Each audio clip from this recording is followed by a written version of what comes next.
So Kevin's given us a great challenge, right, to make that moonshot, to get into this 10x thinking mode. So I guess Sabby, Rick, and Larry, that task is cut out for you. Are we ready for it?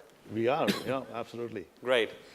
So I guess I'm going to start with a slide first, if you can tee up the slide.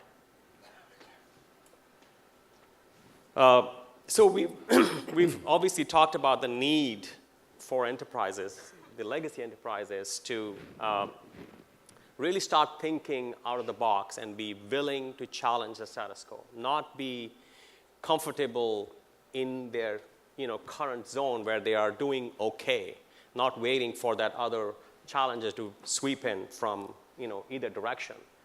As you've all seen, and I don't need to really go through this in much detail, but every industry is faced with this choice: disrupt or be disrupted.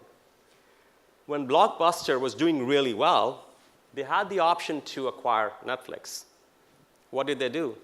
They felt comfortable. Our business is good, Our customers don't mind waiting 15 minutes to check out. They don't mind paying $30 on a late fee because we've got all these thousands of stores. We've got a movie available whenever you come in. Who's going to download a movie or stream it or rent it from like a Redbox type of a device, right? They just didn't think in that way. So the challenge for every legacy organization across every industry today is, how do I really look at not just my industry, but all the adjacent industries, right, to see who's going to come in and literally eat my lunch? And as you all know, Amazon is eating the lunch of many, many different industries as we speak, right? So that's going to be my theme with the gentleman here today on the panel, in terms of how do we shift from this legacy to a digital enterprise? What does it take to do that? Is technology enough? I think in my opening comments, I already made that point. Technology is not enough. It is an enabler. So with that, I'm going to get to my first question. But let me start first with Sabby. If you can share a little bit about your role at AIG and also talk a little bit about the transformation happening in your industry. Yeah, good morning. My name is Sabby Ray. I'm the COO, Chief Operating Officer for the life and retirement business of AIG. So AIG, as you know, is an insurance company, 100 years in the business. We have two businesses, two core businesses, the property casualty and the life and retirement. So I'm in the life and retirement side of the house. My role encompasses running operations, ensuring that the controls in the businesses work well.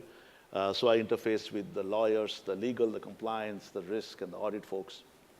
I'm also responsible for customer insights, customer journeys, journey mapping, which is foundational to where we would like to go. And integrated in all of that is data and innovation.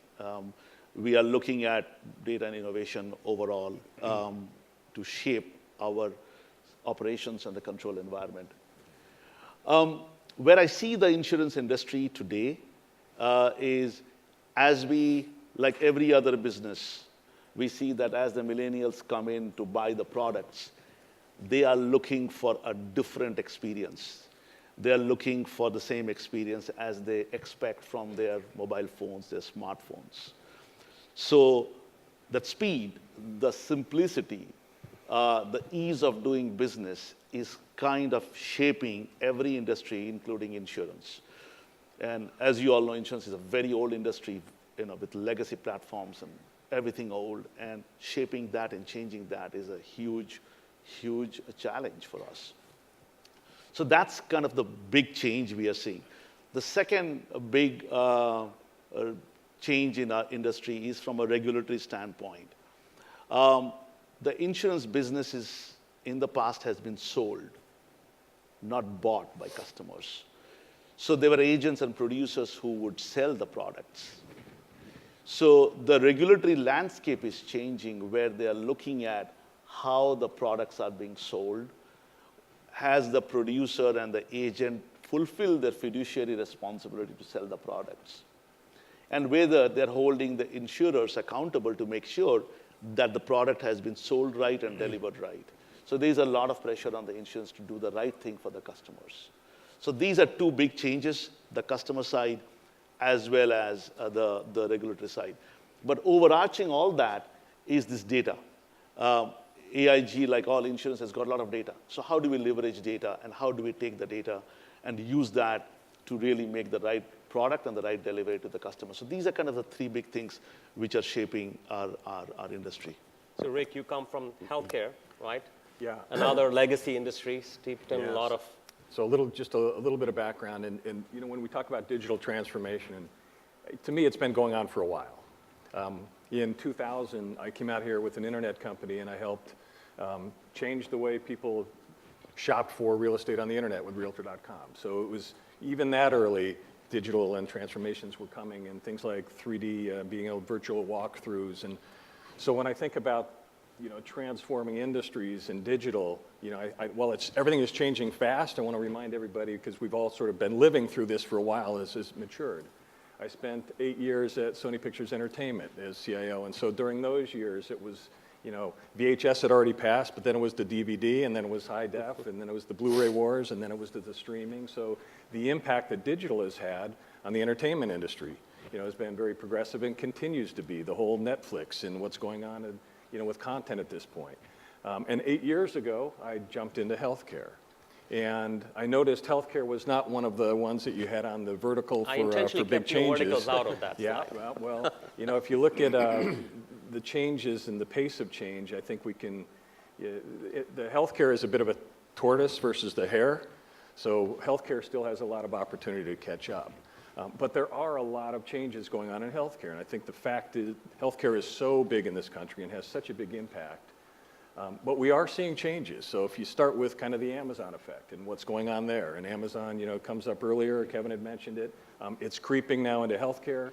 So if you think about what Amazon has now done with JP Morgan and Berkshire and putting that together to come up with, you know, who knows yet, I think we'll all discover, but certainly they're already having an influence. They've gone out to get a pharmaceutical distribution license, which put a little bit of a threat to the CVS and the drugstores, and so then you see CVS going out and acquire Aetna.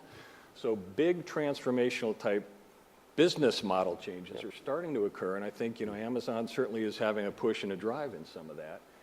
You see payers and providers starting to come together. Again, it's all around data and what they're doing there. Regulatory, Kevin mentioned earlier, you know, about regulatory from an innovation, and to me it's a little bit oxymoron, but it can either help drive or in some cases hinder. And I think within healthcare, what we see is probably more, you know, more in the hindrance. If you consider, you know, in 2010 when we were talking about the Affordable Care Act, and then it was Obamacare, and then everybody gets behind that and tries to figure out what does that mean, and makes a lot of investments and changes, and then it's Trump Care, and well, let's reverse what we did there and think about what's the next thing to be. Now we're talking about universal health care. So those are big, major shifts in healthcare, and because of that, and some of those regulatory things that are coming up, it slows down rapid, big changes. Now, in microcosms, they can continue. And so specifically, you know, whether you're you're all patients, right? So everybody in here is a consumer, everybody is a patient. You know, you've been to the hospital, you're working with your health insurance companies. Everybody can see that it's broken and it needs to be fixed. And so individually within hospital systems, you know, they are looking at what is the best user experience that they can provide. Within the insurance companies, they're looking for what is the best that they can provide. And when you start seeing the physicians and the insurance companies trying to work together, the payers and providers, at the end of the day, it all gets back down to data. So you've got big changes from consumerism, and consumers, patients, they're trying to drive change. Apple's trying to get into this. Amazon, Google, Microsoft, they are all trying to get into it from the cloud perspective because everybody wants to be able to capture all of the patient information for purposes of doing analytics. So you can't really do the analytics unless you have the data. So I think we'll continue to see in healthcare, and you know, I've been very fortunate in that I've been a CTO, I've been a CIO, and now a CEO, and trying to take a look at what are those major significant impacts, and then how do you focus? How do you put a plan in place to really focus on what's going to have the biggest impact? And I think as we talk a little bit further about digital disruption, we'll start focusing on, well, what are those things that we need to be looking at that's going to have a big impact and drive some of that change leveraging the technologies. Right. Larry, another very traditional, hundreds of years old industry. Yeah, so excuse me, Larry Godec, I'm the SVP and CIO of First American. We're a Fortune 500 financial services company based out of Santa Ana, California, just down the street, right next to John Wayne Airport. We've been in business, I think we just celebrated 135 years, old company. So yes, but we're clearly not a stodgy title company anymore. We're doing a lot of cool things with innovation, not the least of which cloud. We're all in on cloud, moving our 650 plus applications into Amazon and Azure. And if anybody's interested, I've got a world-class data center in Orange County I'd love to sell you in about a year and a half. Artificial intelligence, predictive analytics, we're doing a lot. We can't hire data scientists fast enough.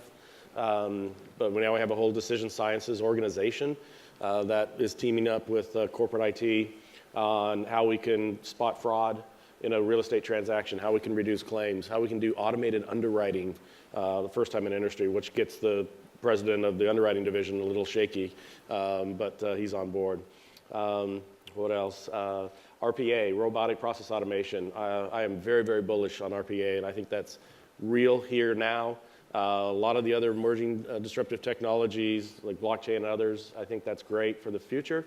But RPA, if you're not doing RPA, I tell people, in a year from now, your competitors are going to be well beyond you and automated and take out a lot of cost and get productivity gains. So we're all in on RPA. And blockchain. We actually just implemented the first blockchain in production in our industry, press release out there. And then finally, the last one is we're really, for the first time in our history, really moving into a B2C. So if you think about when you purchase a house, what do? You go to a realtor. Well, first you go to the internet and look up all the properties, but then you go to the realtor and still got to pay them 6%, which is crazy. But you go to the realtor directs the business to the title company. If you refinance your house, you go to the lender directs it. And they basically had said, look, the buyer and the seller, those are our customers. Title companies, stay away from them. But because of, unfortunately in our industry, wire fraud is rampant. And so the bad guys are now hacking into your personal Gmail account or your realtor's Gmail account, and they're realizing that Larry's going to sell his property, and it's going to close this Friday. And through monitoring your emails, they know that Rick is the escrow officer. So what do? On Thursday, because on Friday, I'm looking forward to going into the First American office and getting my proceeds checks from the sale of my house. On Thursday, they email Rick and say, this is Larry. They spoofed my email account. And instead of me coming in to get my check, I'm going to be in Afghanistan, so please wire my funds first thing Friday morning to this bank account. And unfortunately, it happens a lot. And so we've actually built a secure portal. We're getting out of the email business where you can't communicate with your escrow officer via email. You got to go into our secure portal. And directing it right at the buyer and right at the seller. And it's been a huge success. We've rolled it out across all of our states that we have direct operations in last year.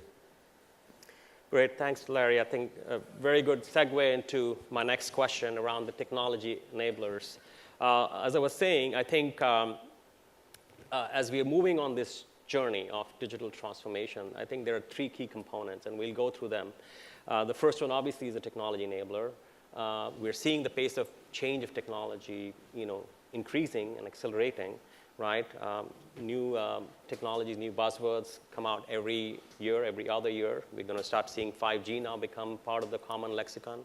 We have RPA, AI, blockchain, IoT, big data, name it, right? So my question is, in order to drive this digital transformation, starting with you, Sabby, how are you evaluating adopting these technologies as they come along? How are you leveraging them to drive that transformation? So we are starting with actually the customer, and we are looking at the business. So we look at, for example, a customer journey. A customer is here to buy a product or is here to make a payment or whatever. We look at a journey, and then we figure out, in order to kind of improve that customer experience and in that journey, what is the best solution do I have? Do I go back and change one of my legacy platforms and upgrade that? Or do I have a solution like a robotics process automation in order to speed up the turnaround time? Or am I able to use the data and look at a predictive behavior of the customer and know the customer is about to do a withdrawal? So can I proactively go and reach the customer?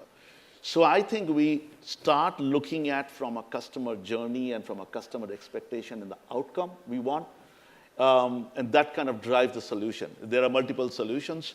And obviously, we look at the return on investment, the time to implement. So that's one driver. The second driver for us is a lot about regulatory. If I need to drive because a regulatory change is required, what is the best way to accomplish that? So we look at from a customer lens as well as a regulatory lens, and obviously from a time to market and from a cost perspective. Right. Yeah, well, very similar. As the CIO of Molina, and I think one of our roles is always to understand what are those technical enablers, so that we can understand well enough to be able to bring in and introduce some of those. The journey map was certainly something that we had gone through a few years ago to understand the same thing as the impact of what we would call our members, which would be the patients. And then once we've done that is then start to evaluate and look at what are the potential projects or initiatives that we would want to kick off. And then trying to understand, again, what technologies would enable some of the things that we wanted to accomplish. For us, there were a number of things at that point. It's mobility, it's having the user experience, getting the data, and data will come out as a theme across all of these conversations, but predictably be able to look at who are members that we needed to have the contacts with. In the more recent years, the robotics and the RPAs took a lot of cost out from looking at what are in the claims processing. It was a lot of very manually intensive things. So while it didn't impact maybe the user experience as much, it certainly did cut down on the back end as far as what could we do and how quickly we could do it, and how could we take some of those costs and shift them to something else. But within a large enterprise, I think it's always understanding what those enablers are, and then evaluating where they're going to be best applied, and then working within the organizations to figure out where are the best use cases to bring those, and then whether you do it internally or a partner. So it's never a one-size-fits-all, and it's certainly not the same way every single time. But I do think there are themes that we would all follow. Very similar, Sabby, what you said, is to evaluating, looking for those examples, and then driving them home. And Larry, you certainly already brought up a couple of great examples there at First American. Mm-hmm. Yeah. So, Larry, let me ask you a slightly different twist to that question. I mean, no doubt that each of these technology levers are playing an important role, but I believe even more important is how do you harmonize these different technologies and align them with your digital transformation roadmap, right? How do you work with them in a cohesive way to drive that desired outcome, right? So can you share with us, and you mentioned a lot of these changes you're bringing using blockchain, right, AI, RPA. So can you talk to us a little bit about how you're orchestrating these? Sure. So my current favorite story is our blockchain story. And I've read literally over 50, probably 100 articles that come our way. Usually the CEO finds them and sends them my way and say, oh my God, here's another article that says blockchain is going to disrupt the mortgage industry and certainly our industry. Is this real? And how are they going to do it? And what do I tell the board? Because they're asking me. So we really have to understand this. And they're really, these fintechs are really kind of attacking our industry, saying blockchain's the answer. And it's interesting, in every single case, every one of these articles, it was clear to me that none of the authors of these articles understand what we do. So blockchain's great for storing property information, sure, but it's not going to know that I built a shed in my backyard on Rick's property line. And when Rick goes to build a pool and gets a contractor to come in and says, you don't have enough space because your neighbor built their shed on your property, what's the recourse there? Because Rick's going to go to me and say, you got to tear your shed down or move it. Well, that's what the title companies do. If we miss that, we'll pay to move the shed. So a blockchain's never going to fix that. So we kept looking for use cases in our industry, and it was hard to find. But we finally came across one that we think is a perfect use case. And we currently, today, we have a practice where we will share prior title policy data and information about that property if we did the title insurance on it the last time the house sold. And we share that with the other underwriters. So it's ourselves, Fidelity, Stewart, and Old Republic, we're the 4 major underwriters in the country that have well over 90-95% that do all the closings. So we do that today, but the problem is today the process is I'm an escrow officer, and I call somebody I may or may not know very well at one of the other competing offices and say, did you do the title policy recently? And if you did, can you email it to me? And of course, they're like, well, I'm busy. I'll get around to it when I get around to it. And even if I do get it to you, you still have to type all the data on it because it's just an image because it comes across as a PDF in the email.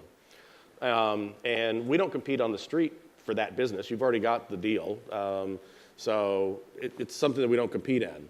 But it's a very manual, laborious process currently. And we said this is a great example where if we got together and put our title policies on a blockchain, what would happen? Well, one, they would be real time. You could see them.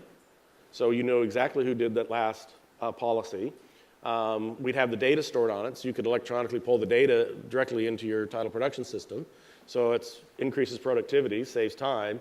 And if there's a claim, say we missed the shed example, we can go back and tag that policy on the blockchain that says, don't use this one, there was a claim against it. So it's kind of a no-brainer use case. We went to Old Republic and said, hey, look, we built this. It makes no sense to build a blockchain of one. You can do it, but why wouldn't we just use SQL Server or Oracle? And the answer is we would have. But we built it assuming that we could convince the other underwriters in the industry, let's adopt this. Not only is it going to make us more productive, reduce risk, potentially reduce claims, and hopefully reduce our costs, it also hopefully could become an industry utility and show all the government agencies that these fintechs are going and talking to and saying, hey, you need to introduce legislation in Wyoming or legislation in New York or legislation in Delaware. And I think there's now about 12 or 15 states that are introducing legislation that basically all they say is allow blockchain to be an underlying technology of whatever you're doing, government entity. Because clearly the mortgage and the title companies, they're ancient and old and they don't really understand this new technology. Well, in fact, we do, and we already got one. So the next time that happens, we'll go send our lobbyists out to that county recorder or that governor of that state and say, you don't need to spend money to build your own and pick the state. Just leverage the one we already own, and the industry already has. Yeah. So you bring up a great point, Larry, which is, blockchain may not be the solution for everything. It may not solve the world hunger problem, but it can certainly solve certain issues along the value chain, supply chain of very complex, industries with multiple intermediaries and requirement for trust and security and all of that. So yes. Let's switch to you, Sabby, and talk now about the importance of data. I think, Rick already stressed upon it. Data has become that essential fuel for transformation, right? Within AIG, how are you leveraging data? How are you leveraging AI, predictive analytics, to drive a better customer experience? Or, as you mentioned, the two drivers, customer experience and better compliance and regulation. So let me give a couple of examples on how we are using. So first one is on life insurance. When you go to buy a life insurance, the process of getting it underwritten is very cumbersome. It kind of takes about 10, 15, 20, 30 days by the time you apply and you get a policy. So we are embarking into this journey of doing, which it seems a revolutionary idea, but it's not, is more a straight-through processing and an automated underwriting. So using the data, we are able to now underwrite without a human touch. We are trying to increase that from a 0% over to, it won't be 100%, but at least to a meaningful 50, 75%. So with that automated underwriting, with no touch or low touch, we are also getting into what is called as a non-invasive underwriting, where one doesn't have to do blood work and others to get their insurance policy. And all of that is possible only because we are able to leverage data. We're using data, understanding the patterns, trying to understand where I can automatically underwrite without taking overdue risks. So that's one example. We have another business which is called retirement business, where we sell annuity products through producers. And when we sell the annuity products to producers, we are using data to predict when are the customers going to surrender and why are they going to surrender, and taking corrective actions. We're also looking at producers who are selling these annuity products. We see that some producers, they do very well, and then they slowly come off the cliff. They stop selling our products. And we are trying to understand through, again, data and analytics to figure out at what point, when there were good producers selling a lot of our products, suddenly come off that cliff. And what is that pattern? And how can I proactively work on those, what we call as fallen angels? How can I predict these fallen angels coming in? And what do I need to do to retain? So we had never done these kind of things. We had data, but we never knew how to use it. But now we are looking at data to kind of looking from the customer side, the producer side, the underwriting side, and also from a regulatory side in order to stop making mistakes and get in front of the regulators. Yeah. So Rick, in healthcare, I mean, data is, of course, of great significance, but I believe it's one of the industries where, as a patient, I don't even have control over my own data because of all the privacy and compliance reasons, right? So what's happening in your industry that can truly harness the power of data? Yeah, so within healthcare, and I sort of want to tie this to legacy, to digital, as well, because, whether you're a hospital system that has spent, in some cases, billions of dollars on putting electronic medical record systems in place, to get data, or on the insurance side where you've got, legacy, millions of dollars spent on historical claim systems, again, huge investments, collecting a lot of data. And getting back to your question about you as an individual being able to access that, in some ways, I think it's going to continue to be a challenge for a long time.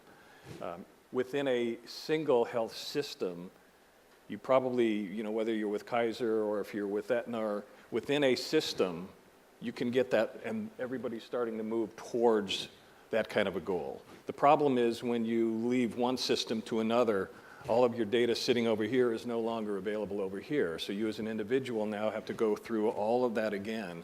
And ideally, and some of the things, again, this gets back to regulatory, where CMS, some of the associations within healthcare are trying to drive towards interoperability standards. And while I've talked about that a long time, I think we will see progress. And once the progress is there, interoperability was really intended to say you've got data in many, many silos. How do you now start pulling that out so that you as an individual will be able to start accessing it, having more control over it? Those are some of the things that Apple is trying to do. Those are some of the reasons why the other big players are trying to get in there, with a goal towards giving us as patients and individuals and consumers more access to the information that we have, more control over who sees it, and then the interoperability standards that are starting to be put in place, again, to make it easier to share that information. And then you add all the complexity of the security and the privacy and all those other things. I think it's going to, again, it's a bit of the tortoise versus the hare, but I think that is the shift, that is the movement. I think consumers will continue to drive it. And as a result of that, I think innovations are going to continue to pop up. I'll mention, I'm not sure, you hear blockchain, and certainly there's been talk about blockchain from being, the medical records, putting it all. I think personally that's a little pie in the sky, but I do think it's going to take time to get towards that goal. There are companies today trying to attack it, and I think it's good because at least the innovation is out there. But again, longer term, whether that's a 5-year horizon or a 10-year, the technologies are going to come together that are going to enable that. And so, right. I figure in part of my passion has always been, how do I continue? How do we drive towards that goal? Okay. So let's now talk about the second sort of pillar of this journey, which is operational transformation. I believe that's at the heart of any digital transformation. How do you adapt your organization to the digital reality? How do you, in a very nimble way, shift your business model, pivot, so you can tap into the next market opportunity. So, Larry, maybe you can talk a little bit about this. How are you helping your organization, not with leveraging the technology, now shift your operating model to truly, capture the digital opportunity? So I talked about RPA initially, and I said I'm a big proponent of it. We got all in really several years ago, and at the time, we looked at the platforms that were out there. They were a little immature, so we started our own Center of Excellence in our offshore India organization, First American India, and we started building bots. And we really needed to team up with several of the business units. Our commercial division jumped all in, so that was great. And we had success early on with a bot that we put in, really the first bot we put in production. There was a process that the commercial division did. They had 10 people. Every single day they did the same process. The bot did the work of 7 of those people. Now, we didn't fire the 7 people. We redeployed them. So another question is, well, why didn't you just have the bot do all 10? We could have. But look, the bot's going to break. So there's change management around the bots. Certainly that's governance around bots that you have to make sure. So we created a whole center of excellence around bot governance. We left 3 people there in case the bot breaks. So, we still have, we can get that work done because we have SLAs with the major lenders. Think, the Wells, B of A's, Chases of the world. Those are our customers. So the bots was one that was interesting, and I know we're going to get to, the next is the human aspect of this. And that really was front and center as well, because the more we promoted, hey, we're going to start rolling out bots, and we have over 50 in production now and 150 use cases coming up. And, a couple things happened. One was we weren't fast enough, so we re-looked at the big 3, if you will, Blue Prism, Automation Anywhere, and UiPath, who I believe is here, and realized, wow, they've come a long way. The price has gone down. We don't need to be writing our own bots. So we did a botathon, we picked a solution, and we're off to the races. So that was one. The other is, from an HR standpoint, people are starting to get leery of, hey, we're really seeing big progress with the bots, and we've saved well over 10,000 man hours and lots of money by implementing the bots so far. But I heard a quote, and I think it's true. The bots, we're not implementing bots to replace the humans. The bots are going to give the humans a promotion, because the humans now can do more interesting, difficult tasks versus the menial tasks that's kind of boring work anyway. So let the bot do that. So that's been a real win at First American. Right. Sabby, before we switch to the next topic, again on this operational transformation, right? Again, in your business as well, there is a desire now to launch new products and service offerings very quickly, right? How can you shift that whole operating model around that to enable that? Can you share some ideas or thoughts on that? Yeah, so as part of this digital shift we are seeing that in many cases, the human resources, the people who are doing the work are getting upskilled. And we have to upskill them. We have to give them the new skills in order to deal with this new product, new distribution, new digital world. But in many cases, to be very honest, when we talk about looking at the whole underwriting and automating the underwriting for a live business, we don't need so many underwriters. And at that point, there is no upskilling an underwriter. We have to really eliminate the workforce. So it's not necessarily always a great story that we are upskilling and moving the operators to do complex widgets and complex process. In many cases, it's not. So in this whole digital journey, we are actually in that crossroads that we look at: do we retain the human beings?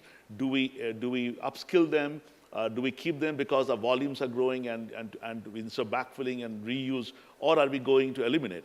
And so those kind of decisions we are always making. And when we are getting into new products, new distribution, and as we are getting into the new world, we always have to look at the human resource angle, and that's kind of the big operational challenge. Great segue actually into the next section. So we've talked about the technology enablers, we've talked about the operational transformation, but I believe the real linchpin here, and one that many organizations perhaps don't tackle as well, is the cultural element, right? How do you manage that whole organization shift? How do you enable this new digital workforce? And we're seeing this happening already with the advent of automation and AI, that the way human beings work in any organization is going to shift, where they're not necessarily doing all the routine chores, and you've talked about it already, Larry. So again, starting with you, Larry, maybe you can share a little bit about how you're managing this cultural shift and reskilling or upskilling your employees to tackle this next generation of work. Yeah, so I was actually in Scottsdale last week at a Gartner CIO symposium, and one of the speakers, Richard Hunter, who's written some great books, he's writing one right now, but it's really about this whole concept of, managers in the next 3 to 5, 10 years are going to have to figure out how to manage a workforce that is part people and part machine.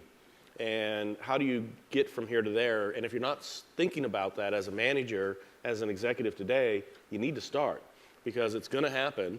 And you talked about different stages of individuals, of employees.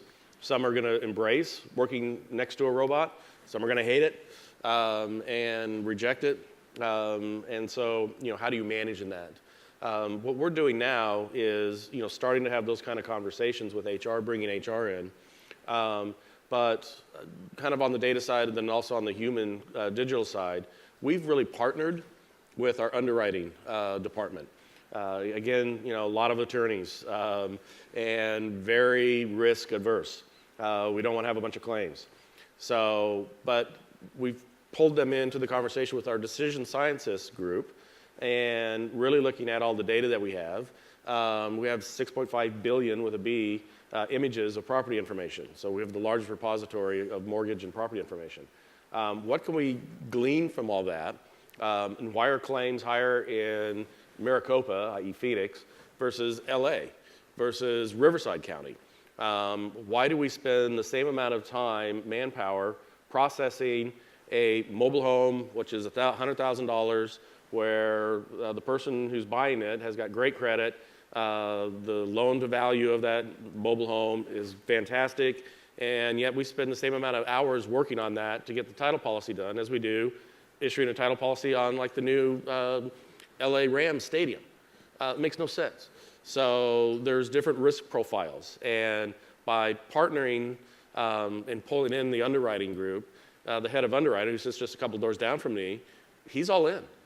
He's like, if we can actually make objective decisions on the data, and one property is a potentially lower risk than another property, I'll lighten our underwriting requirements for that. And to Sabby's point, getting to the point where we can actually do automated underwriting and produce our product with no human touch, we're actually starting to have those conversations now. It's very empowering. Great. So we're running out of time, but I'd like to end with maybe 2 quick responses from Rick and Sabby. So essentially, we all know this, it takes a village. In this case, it takes working together with all the different departments, divisions, and business units within the organization. It also takes an ecosystem of partners, technology and service partners. Rick, maybe you can quickly share how do you orchestrate that, and then you, Sabby. Sure. Larry touched on it, I think, already, but it is partnering with your peers. Mm-hmm. I think it starts at the top of the organization. You have to have good leadership and sponsorship. You have to, at the C-level, show that you're cooperating internally. You've got to have teams that are communicating and working well together and understand where they're going. You have to have good partners and understand what is it you can do internally and what your teams can do internally, and how do you augment that with trusted partners that you can bring in and really make part of that team. But I think the village it's an internal village, it's an external village, it's everybody coming together and cooperating, understanding where the vision is and how they're moving towards it and how they can contribute to making that a success. Right. Yeah, that's absolutely right. I think it starts with having a very clear objective. What's the outcome we're looking for? What's the customer outcome or regulatory outcome we're looking for? And getting that alignment. A lot of times we have found ourselves that we are trying to create this village of individuals, groups to kind of solve problem, but they're all solving a different problem.